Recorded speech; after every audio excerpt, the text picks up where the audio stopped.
कुछ साल पहले वफात पा चुकी थी। उसकी तीनों बेटियां बहुत खूबसूरत थी, मगर सबसे छोटी बेटी अपनी बहनों में सबसे ज्यादा समझदार थी। उसका नाम ज़ैनब था। करमदीन अपनी तीनों बेटियों से बहुत प्यार करता था। उसने कभी अपनी बेटियों को माँ की कमी महसूस नहीं होने दी। वह अपनी बेटियों की हर ख्वाहिश पूरी करता था।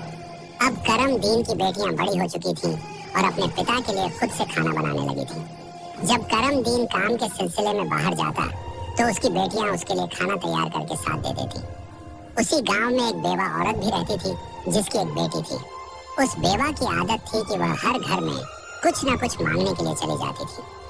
जब करमदीन की बेटियां अपने पिता के लिए खाना बनाती तो वह औरत अक्सर उसी समय उनके घर आग मांगने के लिए आ जाती।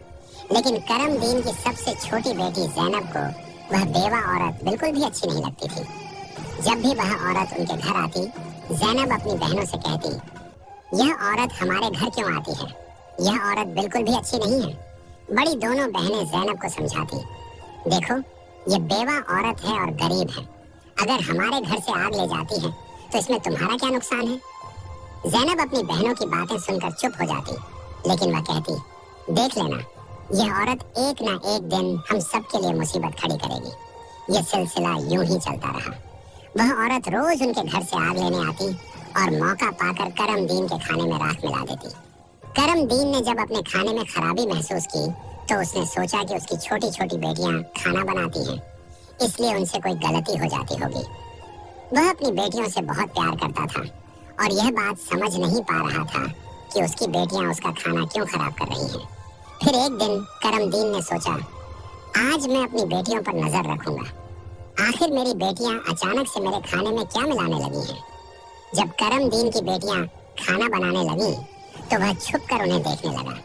उसकी बड़ी बेटी साफ पानी से चावल धो रही थी, छोटी बेटी सालन बना रही थी और सबसे छोटी बेटी ज़ैनब बर्तन साफ कर रही थी, जिन बर्तनों में खाना डाला जाना था। कुछ ही देर में खाना पककर तैयार हो गया। खाने में कोई खराबी नहीं थी। करमदीन परेशान था, लेकिन फिर अचानक उसने जो देखा उससे उसके पैरों तले जमीन खिसक गई। उसने देखा कि वही बेवा औरत उनके घर आग लेने आई है और उसकी छोटी बेटी ज़ैनब उससे बहस कर रही है। वहीं उसकी दूसरी बहनें ज़ैनब को समझा रही थी, कोई बात नहीं ज़ैनब, ये बेवा औरत है, इसे आग लेने दो, बड़ी बहन ने कहा। लेकिन उस बेवा औरत ने आग लेने के बहाने नजरें बचाकर करमदीन के खाने में राख मिला दी और सारा खाना खराब कर दिया। यह देखकर करमदीन को बहुत गुस्सा आया। दूसरे दिन करमदीन ने उस बेवा औरत को अपने घर बुलाया और गुस्से में पूछा, तुम्हारी हिम्मत कैसे हुई मेरा खाना खराब करने की? वह औरत बड़ी नाटकीय अंदाज में करमदीन के पास आई और उसके सीने पर हाथ फेरते हुए कहने लगी, अरे मैं तो यह देख रही थी कि तुम सच में अपनी बेटियों से प्यार करते हो या नहीं। खाना खराब होने पर तुम उन्हें डांटते हो या नहीं। लेकिन तुम तो बड़े अच्छे इंसान निकले, अपनी बेटियों से बहुत प्यार करने वाले। तुमने तो मेरी चोरी फौरन पकड़ ली। अब मुझे यकीन हो गया है कि तुम अपनी बेटियों से बहुत प्यार करते हो। आइंदा ऐसा कुछ नहीं होगा। करमदीन उसकी बातों और उसके नाटक पर यकीन करने लगा, क्योंकि वह बेवा औरत खूबसूरत थी। करमदीन उसके व्यवहार से प्रभावित होकर कुछ भी कहने की बजाय उसे अपनी पत्नी बनाने का फैसला कर बैठा। कुछ ही दिनों में उसने अपनी बेटियों की इजाजत के बिना उस बेवा औरत से शादी कर ली और उसे अपने घर ले आया। शादी के कुछ ही दिनों बाद वह बेवा औरत करमदीन की तीनों बेटियों से सख्त नफरत करने लगी।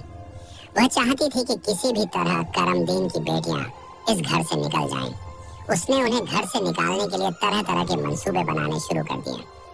वह सोचती थी कि अगर बेटियां घर से चली जाएंगी तो वह और उसकी अपनी बेटी आराम से ऐश की जिंदगी जी सकेंगी। साथ ही करमदीन का पूरा ध्यान सिर्फ उसी और उसकी बेटी पर रहेगा।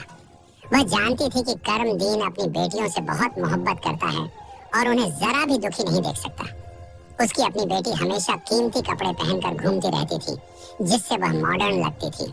लेकिन सौतेली माँ ने करमदीन की तीनों बेटियों को घर का सारा काम करने पर मजबूर कर दिया।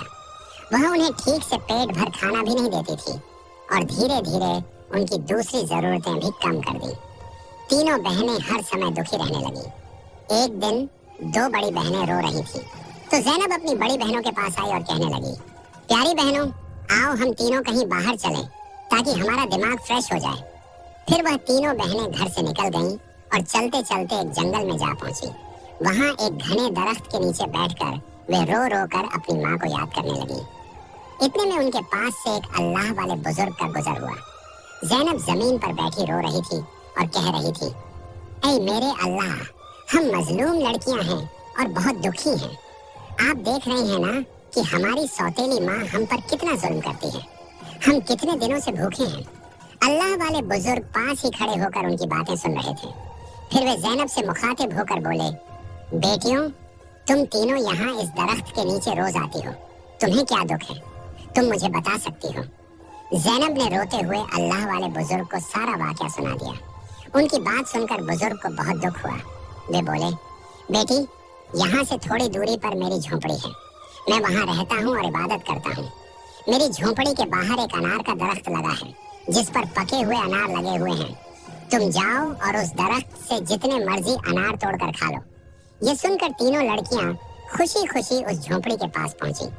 उन्होंने देखा कि दरख्त पर बहुत ही खूबसूरत और रसीले अनार लगे हुए हैं।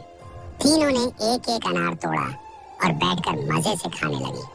जब उनका पेट भर गया तो उन्होंने बुजुर्ग का शुक्रिया अदा किया और घर वापस आ गई। इसके बाद जब उनकी सौतेली माँ उन्हें खाना नहीं देती तो वे रोज जंगल जाती और उन अनारों को खाकर अपना पेट भर लेती।